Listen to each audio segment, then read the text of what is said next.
അവൻ ഒരുപാട് ഇൽമു പഠിച്ചു, അത് ജനങ്ങൾക്ക് പഠിപ്പിച്ചു കൊടുത്തു, അത് ധാരാളമായി അവൻ പ്രചരിപ്പിച്ചവനാണ്. എത്ര ദീനിയായ വിവരമാണ് നമുക്ക് രാവിലെ മുതൽ ഫോണിൽ വരുന്നത്. പുസ്തകങ്ങളിലൂടെ, നമ്മൾ കേട്ട ഓഡിയോകളിലൂടെ, വീഡിയോകളിലൂടെ എന്തൊക്കെ ഇൽമ നമുക്ക് കിട്ടി. നമ്മൾ എത്ര പേർക്ക് ഇത് പ്രചരിപ്പിക്കുന്നുണ്ട്? കണ്ട പോലെ കാണാത്ത പോലെ നമ്മളത് അവിടെ വെക്കുന്നു.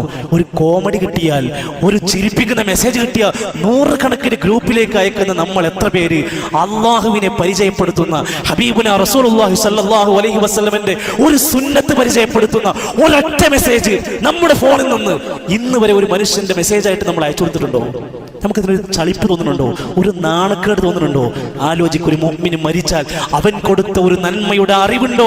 അവന്റെ ഖബറിലേക്ക് അതിന്റെ പ്രചരണത്തിന്റെ മഹത്തരമായ ഫലം കിട്ടിക്കൊണ്ടിരിക്കും. വലദൻ സാലിഹൻ തറക്കഹു, അവൻ മരിച്ചു പോയപ്പോ അവൻ വിട്ടേച്ചു പോയ നല്ലവരായ സാലിഹീങ്ങളായ മക്കൾ ഭൂമിയിലുണ്ടോ? അവരുടേതായ സൽക്കർമ്മങ്ങളൊക്കെ ആ മാതാവിന്റെ പിതാവിന്റെ ഖബറിലേക്ക് എത്തിക്കൊണ്ടിരിക്കും.